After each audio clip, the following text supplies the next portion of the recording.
ఇప్పుడు చూడండి ఎంత నెగటివ్ ఫీలింగ్ ఉందో. మరి ఈ నెగటివ్ ఫీలింగ్లో అడపా మేమేదో చాలా అభివృద్ధి చేసేవాళ్ళము, మాకు మాత్రమే అభివృద్ధి చేసేది, శాశ్వతమైన అభివృద్ధి చేసేది సాధ్యమవుతుంది అనేటట్లు పేపర్లు మళ్ళీ స్టార్ట్ అయింది.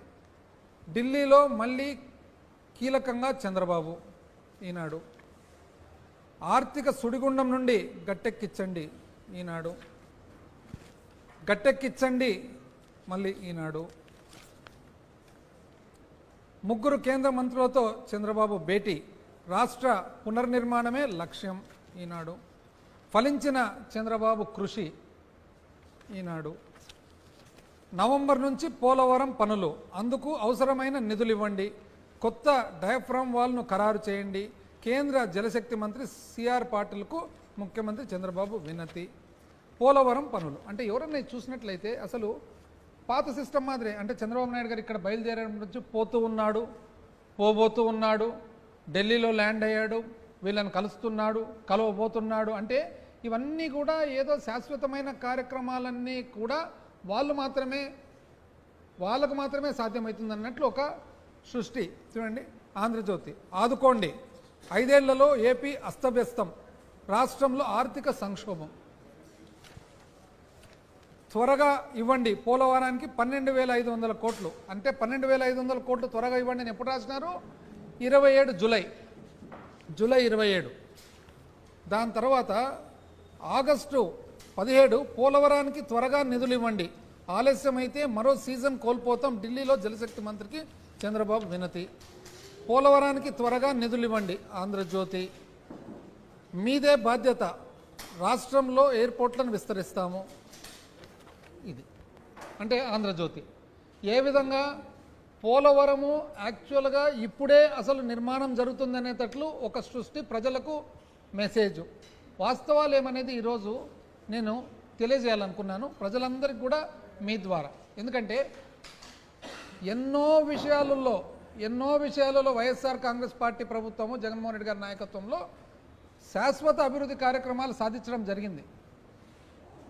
దురదృష్టానికి ఆ ప్రోగ్రాంలనంతా, ఆ సాధననంతా కూడా ప్రజలకు వాస్తవంగా ఫ్యాక్చువల్గా చేర్పించేదానికి మీడియా అంటూ వితౌట్ ఎనీ పార్షియాలిటీ ఒకవేళ చూపించింటే చాలా చక్కగా జరిగేది. ఎందుకంటే ప్రజలందరికీ కూడా ఏం జరిగింది అని తెలిసేది. ఇప్పుడు ఉదాహరణకు నేను చెప్తాను. అప్పు, మంగళవారం అప్పు, ఈ నెల అప్పు, ఆ నెల అప్పు, రాష్ట్రం అప్పు, శ్రీలంక కాబోతుంది. ఇప్పుడు ఎక్కడండి? 4 నెలలు అయింది కదా. 4 నెలల్లో మరి 11 జూను 2,000 కోట్లు అప్పు చేయడం జరిగింది. ఎక్కడన్నా అసలు చూసినామండి పేపర్లలో? అదేవిధంగా 2 జూలై ఎప్పుడు లేని విధంగా చరిత్రలో 2 సార్లు 5,000 కోట్లు అప్పు చేయడము. అందులో 2 జూలై ఒక్కసారి 5,000 కోట్ల అప్పు, జూలై 16వ తేదీ 2,000 కోట్ల అప్పు, జూలై 30వ తేదీ 3,000 కోట్ల అప్పు, ఆగస్టు 27వ తేదీ 3,000 కోట్ల అప్పు, మరి సెప్టెంబర్ 3వ తేదీ 4,000 కోట్ల అప్పు. ఎందుకండి? ఇంతకుముందు ఎంతో చాలా అసలు కన్సర్న్తో రాష్ట్రం ఏం కాబోతుంది అని చెప్పి కొన్ని మీడియాస్ రాసేవాళ్ళు అనమాట. అప్పు ఎందుకు అసలు ఇప్పుడు అప్పే కనపడడం లేదు? నిజం చెప్పాలంటే ఏ మాట కామాట కనాలంటే అప్పటికే ఒకటే మాదిరి రాత, ఇప్పటికి ఒకటే మాదిరి రాత అంటే ఉన్నాయి చూడండి. ప్రజాశక్తి, విశాలాంధ్ర ఉదాహరణకు. ప్రజాశక్తి 31 జూలై 12,000 కోట్లకు చేరిన అప్పు.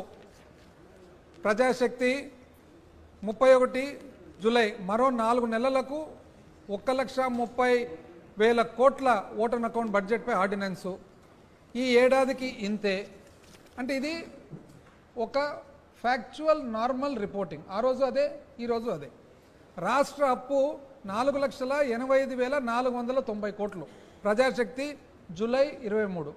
అంటే జూలై 23లో ప్రజాశక్తికి తెలిసిన ఇన్ఫర్మేషన్ ప్రకారము రాష్ట్ర అప్పు 4,85,490. కానీ రాష్ట్ర ప్రభుత్వం మాత్రం 14 లక్షల కోట్ల అప్పు అంటారు.